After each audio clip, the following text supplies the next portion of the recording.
Hey guys, here's Act 3, Scene 3. Things are starting to get a little interesting and juicy, so I think this act and scene will kind of reveal a lot of what has been foreshadowed at the beginning of the play. So if you remember, recapping from the last act, the last scene in Scene 2, Juliet has just found out that her husband of 3 hours has just killed her cousin Tybalt. She is devastated. She talks to the nurse. She's upset with Romeo, but then she defends him because she does love him. So she tells the nurse to bring her wedding ring to Romeo and give it to him and tell him to still come tonight and meet with them in her bedroom. And so now we cut to the scene where Romeo is upset. He has just lost his best friend who was killed, and he has just killed his new wife's cousin. Does that make sense? Okay, so here we are, Act 3, Scene 3. Here comes Friar Lawrence. Romeo, come forth, thou fearful man. Affliction is enamored of thy parts, and thou art wedded to calamity.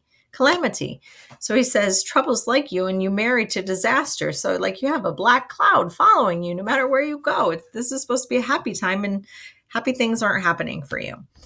So here's Romeo. Father, what news? What is the prince's doom? Meaning, what does the prince have to say about my punishment? What sorrow craves acquaintance at my hand that I yet know not? So what suffering lies in for me that I do not know about yet? Friar Lawrence says, too familiar is my dear son with such sour company. I bring thee tidings of the prince's doom. So I'm going to tell you, I have news about what your prince's punishment is.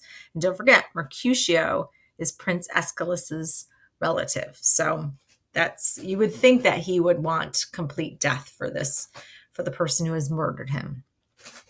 Romeo says, what less than doomsday is the prince's doom? A gentler judgment vanished from his lips, not body's death, but body's banishment. So he's saying it's a gentle punishment. So he says you should be happy that you're not being put to death, that you're just being told you have to leave the country. You have to leave Verona. Romeo says, ha, banishment, be merciful, say death, for exile hath more terror in his look. Much more than death. Do not say banishment. So does he seem happy that he's being banished as opposed to killed? No, he is. He thinks it's worse than death. Friar Lawrence is kind of bothered by his reaction. Hence from Verona art thou banished. Be patient, for the world is broad and wide. He's kind of trying to have him look on the brighter side of things and saying, listen, there's a lot out there in the world. You should be thankful that you get to go and live it. Romeo responds, there is no world without Verona walls, but purgatory, torture, hell itself. Hence banished is banished from the world, and world's exile is death, then banished. So he means like the fact that I even have to leave this place where the love of my life is, I might as well be dead. Is death mistermed? Calling death banishment? Thou cuttest my head off with a golden axe and smilest upon the stroke that murders me. So he says calling death banishment is like cutting off my head and smiling at me while I've been murdered. Friar Lawrence is mad at him, and he says, oh, deadly sin, oh, rude thankfulness. Thy fault our law calls death, but the kind prince, taking thy part, hath rushed aside the law and turned that black word death to banishment. This is dear mercy, and thou seest not? So he's like, you don't get it, how he's being kind? And listen to Romeo's rant. 'Tis torture and not mercy. Heaven is here, obviously, where Juliet lives, and every cat and dog and little mouse, every unworthy thing, live here in heaven and may look on her, but Romeo may not. More validity, more honorable state, more courtship lives in carrion flies than Romeo. They may seize on the white wonder of dear Juliet's hand and steal a mortal blessing from her lips, who even in pure and vestal modesty still blush as thinking their own kiss is sin. But Romeo may not. He is banished. flies may do this, but I from this must fly. They are free men, but I am banished. And sayest thou yet that exile is not death? Hast thou no poison mixed, no sharp ground knife, no sudden mean of death? Though never so mean, but banished to kill me, banished. O friar, the damned use the word in hell, howling attends. How hast thou the heart, being a divine and ghostly confessor, a sin absolver, and my friend professed, to mangle me with the word banished? So he says, how do you have the heart to think that this is a good punishment for me? Thou fond madman, hear me a little speak. So listen to me, you foolish boy. Listen for me for a moment. Oh, thou wilt speak again of banishment. I'll give thee armor to keep off that word. Adversity's sweet milk, philosophy. To comfort thee, thou art banished. So he said, I'm going to give you some comfort, even though you've been banished. Yet banished, hang up philosophy, unless philosophy can make a Juliet. Displant a town, reverse a prince's doom. It helps not, it prevails not. Talk no more. Oh, then I see that madmen have no ears. How should they when that wise men have no eyes? So you can't see, but I'm supposed to continue to hear you? Let me dispute with thee of thy estate. Thou canst not speak of that thou dost not feel, means you don't know, you've never felt love like I have, so you can't speak to it. Wert thou as young as I, Juliet, thy love, an hour but married, to bolt murdered, doting like me, and like me banished? Then mightest thou speak, then mightest thou tear thy hair and fall upon the ground as I do now, taking the measure of an unmade grave. So Romeo falls to the ground and you might kneel down and measure the grave that hasn't yet been dug. So you might as well call me dead. So there's a knocking from within. Arise, one knocks. Good Romeo, hide thyself. Because they think maybe somebody's coming to get him. So they quickly get him off out of the room. Not I, unless the breath of heartsick groans mist-like enfold me from the search of eyes. So means like conceal me from people's eyes. There's more knocking. Hark! Now, how they knock? Who's there? Romeo, arise. Thou wilt be taken. Stay a while. Stand up. Meaning they'll arrest you. Get up. Get out of here. And then he's like, well, wait a second. Let me see who it is. More knocking.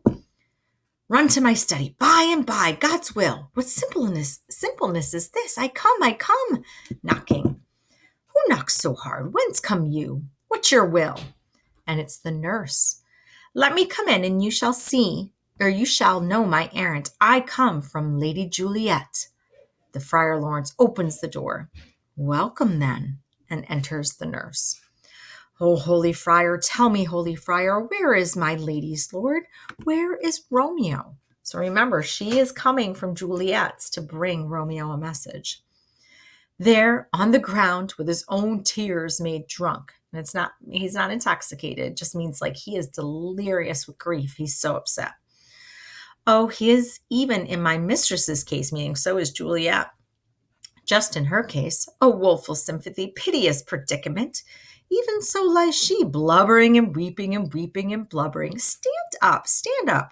Stand and you be a man. For Juliet's sake, for her sake, rise and stand. Why should you fall into such a deep So she's like, be a man and own up to this. And, she should be upset. You're the one who has done this.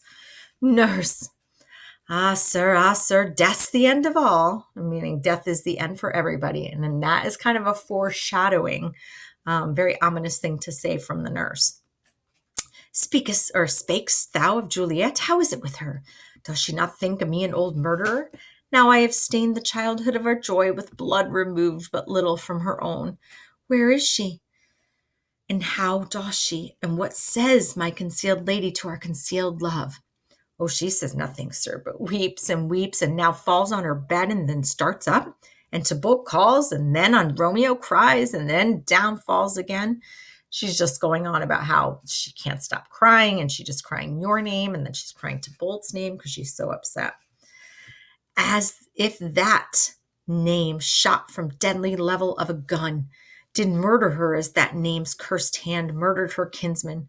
Oh, tell me, friar, tell me, in what vile part of this anatomy doth my name lodge? Tell me that I may sack the hateful mansion. And he takes out his dagger. So he's saying, she's calling out my name as if I were a murderer. Tell me, friar, in what part of my body is my name embedded? Tell me, and I'll cut it out. So he wants to like cut out the bad part of him. He blames it all on his name being a Montague. That's a little slow here, sorry guys. Friar Lawrence grabs him. He says, hold thy desperate hand. Art thou a man? Thy form cries out thou art, meaning you look like one, act like one. Thy tears are womanish. Thy wild acts denote the unreasonable fury of a beast. Unseemly woman in an unseeming man, an ill-beseeming beast and seeming both. Thou hast amazed me. By my holy order, I thought thy disposition better temper, meaning I thought you were better than this. So Friar Lawrence is very frustrated with Romeo's behavior. Hast thou slain Tybalt? Wilt thou slay thyself and slay thy lady that live, or that in thy life lives by doing damned hate upon herself? Why railest thou on thy birth, the heaven and earth? Since birth and heaven and earth, all three do meet in thee at once, which thou at once wouldn't lose? Fie, fie, thou shamest thy shape, thy love, thy wit, which like a usurer aboundest in all, and usest none in that true use, indeed, which shall bedeck thy shape, thy love, thy wit. Thy noble shape is a form of wax, digressing from the valor of a man. Thy dear love sworn by hollow perjury, killing that love which thou hast vowed to cherish. Thy wit, that ornament to shape and love, mishappen in the conduct of them both, like powder in a skill-less soldier's flask, is set afire by thine own ignorance, and thou dismembered with thine own defense. What, rouse thee, man, thy Juliet is alive, for whose dear sake thou wast but lately dead. There art thou happy. Tybalt would kill thee, but thou slewest Tybalt. There art thou happy. The law that threatened death becomes thy friend and turns it into exile. There art thou happy. A pack of blessings light upon thy back. Happiness courts thee in her best array. So he's saying, be thankful. That was my son laughing in the background, if you can hear him. He says, be happy. Your life is full of blessings. You still have the rest of your life to enjoy them. So he's kind of trying to tell him to snap out of it and let's figure out a plan to make things better for you.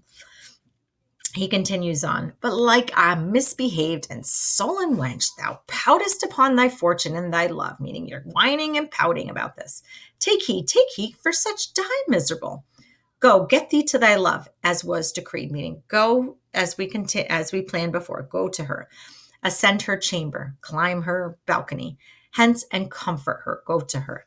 But look thou stay not till the watch be set, for then thou canst not pass to Mantua, where thou shalt live, till we can find a time to blaze your marriage, reconcile your friends, beg pardon of the prince, and call thee back with 200,000 times more joy than thou wentst forth in lamentation. Go before nurse, commend me to thy lady, and bid her hasten all the house to bed, which heavy sorrow makes them apt unto. Romeo is coming. So this is the friar's plan. And he says, go to her, Romeo, as we planned, but do it before anybody sees you. Remember, climb with the rope ladder into her balcony. And then he says, before anybody awakens, you will escape to the city of Mantua, where you will live until we can make this all better, and we'll make your marriage public. We'll come out, but in the meantime, the prince will pardon you, we'll mend the families. So his plan is to kind of send them away until he can make it better. The nurse says, oh, Lord, I could have stayed here all the night to hear good counsel. Oh, what learning is, my Lord. I'll tell my lady you will come. So she's so excited. She's like, this is a great plan. I hope you understand that plan. If you don't, make sure you message me or reread or re-listen to what I said, because that plan's important. Do so and bid my sweet prepare to chide, meaning I'll be there. I'll do it. Here, sir, a ring she bid me give you, sir. And she gives Romeo Juliet's ring that she gave him. Hi, you make haste, for it grows very late, meaning hurry up. And the nurse leaves. How well my comfort is revived by this. So how's Romeo feeling now? He's kind of gone ups and downs, up and down. He's feeling pretty excited. Friar says, go hence. Good night, and here stands all your state. meaning like, okay, this is everything depends upon this right now. You've got to do it right. Either be gone before the watch set, meaning before the night watchmen take their positions, daybreak, or by the break of day disguised from hence. Sojourn in Mantua, meaning stay, take a little vacation in Mantua. I'll find out your man, a servant, and he shall signify from time to time every good hap to you that chances here, meaning he'll keep you posted on what's happening here in Verona. Give me thy hand, 'tis late. Farewell, good night. Romeo. But that a joy past joy calls out on me, if it were a grief so brief to part with thee. Farewell. Then he says, I'm off to experience the greatest joy of all, but still it's sad to leave you in such a rush. And he leaves. Okay, that is the end of Act 3, Scene 3. They have a new plan on how to try to make things better for Romeo and Juliet. Kind of, he's going to go MIA, go missing until Friar Lawrence can mend things, and then he'll reunite the lovers together. So that's the plan. Right now, Romeo is headed to Juliet's to sneak in and spend the night with her and to counsel her and be husband and wife, and then he will flee before the daybreak and leave for Mantua and wait for further word from Friar Lawrence about what's next. All right, so make sure you have both of these acts. I'm sorry, I keep saying that. Act 3, Scene 2, Scene 3, listened to and read. Make sure those scene guide is filled out for those scenes. And your Act 3, Scene 2 and 3 questions. There are 12 questions that I've also attached. Those are due by Friday, 11:59. If you have any questions, any confusion, you can Google it. You can re-listen to this as many times as you want. You can email me. I'm always looking. If you want to chat, we can do a Google Meet. Whatever makes it easier for you. All right, guys, I'll talk to you later. Have a good night.